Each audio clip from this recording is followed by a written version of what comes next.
एक बूंद। कवि अयोध्या सिंह उपाध्याय हरिओद। जो निकलकर बादलों की गोद से थी अभी एक बूंद कुछ आगे बढ़ी, सोचने फिर यही जी में लगी, आ क्यों घर छोड़कर मैं यूं कड़ी। देव मेरे भाग्यों में है क्या वादा, मैं बचूंगी या मिलूंगी धूल में, या जलूंगी गिर अंगारे पर किसी, जो पड़ूंगी या कमल के फूल में। बह गई उस काल एक ऐसी हवा, बस समुंदर और आई अनमनी, एक सुंदर शिप का था मुंह खुला, वह उसी में जा पड़ी मती बनी। लोग यूं ही है झिझकते सोचते, जबकि उनको छोड़ना पड़ता है घर, किंतु घर का छोड़ना अक्सर उन्हें बूंद लो कुछ और ही देता है कर। भावबोध है इसका। जीवन पथ में आगे बढ़ना जरूरी है। भविष्य में क्या होगा कहा नहीं जा सकता, फिर भी अच्छा होगा ऐसा सोचना चाहिए। बूंद नीचे गिरती है, मेघ उसका घर है, उसे छोड़ देती है। बस संसार से मिलती है या सिप के मुंह में पड़कर मोती बन जाती है। लोग घर छोड़ना अर्थात कोई काम करना या जोखिम उठाना नहीं चाहते, क्योंकि उन्हें डर बना रहता है। कभी उनको आशा की रोशनी दिखाकर कहता है कि जोखिम उठाने से कुछ अच्छा ही होगा। शब्दार्थ: गोद, क्रोध, कड़ी, चली, निकली, देव, विधाता, बदा, लिखा। चुप पड़ना का मतलब होता है टपकना या नीचे गिरना। समुंदर का मतलब होता है सागर। अनमनी का मतलब मन कही और होना। शिव का मतलब जिसमें मोती भरता है। झिझकना का मतलब है आगा पीछा करना या दुविधा। लो की मतलब होता है तरह। अक्सर का मतलब है प्राय। प्रश्न 1, नीचे लिखे प्रश्न के उत्तर दीजिए।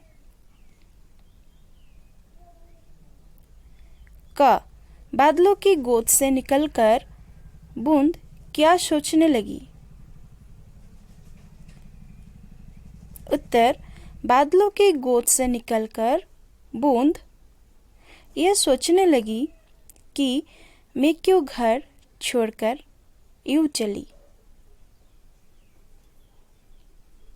ख, बूंद हवा में बहकर किस ओर पहुंची। उत्तर: बूंद हवा में बहकर समुंदर की ओर पहुंची। ग, घर छोड़ते हुए लोगों के मन में झिझक क्यों होती है। उत्तर: घर छोड़ते हुए लोगों के मन में आने वाले संकट के बारे में सोचकर झिझक होती है। घ, बूंद कैसे मोती बनी। उत्तर: बूंद हवा में बहकर अनमनी होकर समुंदर की ओर आ पहुंची और एक शिप के खुले मुंह में पड़कर मोती बनी।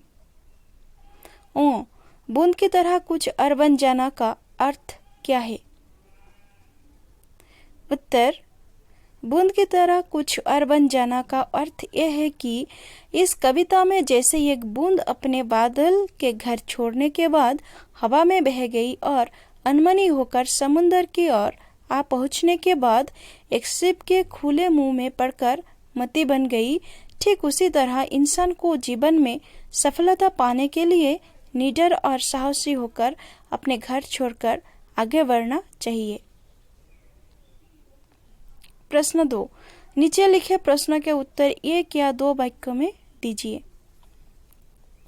क, विधाता के बारे में बूंद क्या सोचती है। उत्तर: विधाता के बारे में बूंद ये सोचती है कि विधाता ने न जाने उसके भाग्य में क्या लिखा है। ख, शिप के मुंह में घुसने के बाद बूंद का क्या हुआ। उत्तर: शिप के मुंह में घुसने के बाद बूंद मोती बन गई। ग, बूंद किस पर टपकने से डरती है। उत्तर: बूंद धूल और अंगारे पर टपकने से डरती है। घ, बूंद अंगारे पर गिरकर क्या होने की आशंका करती है। उत्तर: बूंद अंगारे पर गिरकर जल जाने की आशंका करती है। ओ, बादलों से निकलकर बूंद किस पर चू पड़ने से डरती है? उत्तर, बादलों से निकलकर बूंद धूल और अंगारे पर चू पड़ने से डरती है। च, घर छोड़ने पर लोगों की मनोदशा क्या होती है? उत्तर, घर छोड़ने पर लोगों की मनोदशा दुखी, द्विधापूर्ण और भयपूर्ण होती है। प्रश्न 3, सभी विकल्प चुनकर उत्तर लिखिए। क, बूंद कहाँ से निकली? आसमान से, बादलों, सागर, पानी। आंसर है डबल आई, बादलों। ख, बूंद किस पर गिरकर जलने की बात कहती है? 1, कमल, 2, अंगारे, 3, धूल, 4, पानी। आंसर है अंगारे। ग, आगे बढ़ते हुए बूंद कैसा अनुभव कर रही थी? आनंद, दुख, पछतावा, निराश। आंसर है पछतावा। घ, बूंद किस में चू पड़ना चाहती है? कमल में, पानी में, पेड़ में या पत्तों में? इसका सही आंसर है कमल में। ओ, घर छोड़ना पड़े तो क्या होगा? मरना होगा, कुछ और होगा, चलना होगा, डरना होगा। इसका सही आंसर है कुछ और होगा। भाषा कार्य, एक शून्य स्थान भरिए। जो निकलकर बादल के गोद से,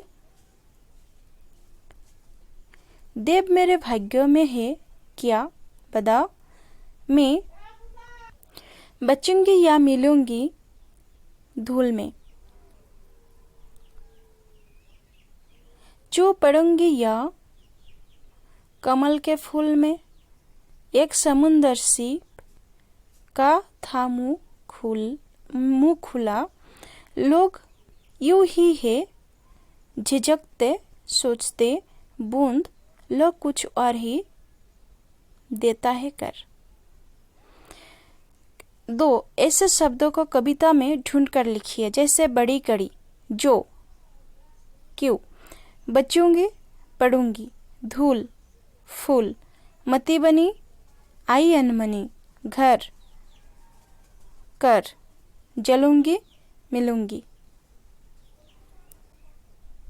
3, इन शब्दों के अर्थ लिखिए। कड़ी, देव, बदा, लो, जो, चू पड़ना। कड़ी का मतलब है चली या निकली। देव का मतलब है विधाता। बदा का मतलब है लिखा। लो का मतलब है तरह। चू पड़ना का मतलब है टपकना या नीचे गिरना। 4, निम्नलिखित शब्दों के पर्यायवाची शब्द लिखिए।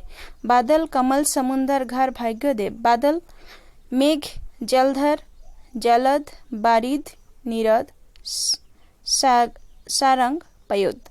कमल का नलिन, अरविंद, उत्पल, पुष्पकर, महोत्पल, राजीव।